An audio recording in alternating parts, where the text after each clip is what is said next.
Adesso che sei il garzone del droghiere e con le mance in tasca sei un signore, a questo punto puoi aspirare a tanto anche a lei.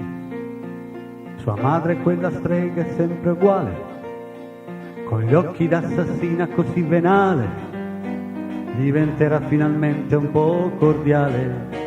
Ti sentirai più forte, un uomo vero, parlando della casa da comprare, e lei ti prenderà offrendosi con slancio. L'avrai con slancio e con amore. L'avrai, ma tu non sai il prezzo che dovrai pagare. Scappa, fuggi e salva qualche cosa in te e non lasciarli fare, non diventare un uomo da bruciare.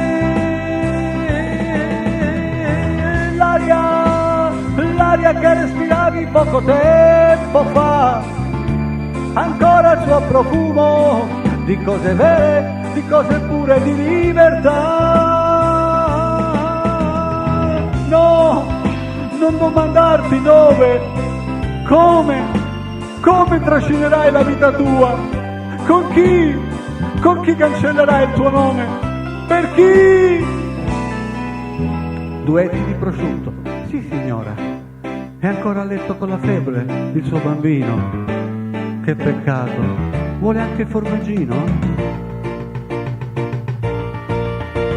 La vita dietro un banco a costruire un avvenire che le possa dare la sicurezza, un'auto, qualcosa da invidiare. L'avrai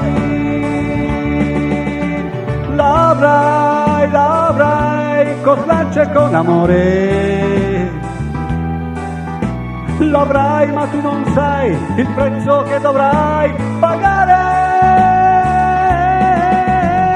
Scappa, fuggi e salva qualche cosa in te e non lasciarti fare, non diventare un uomo da bruciare.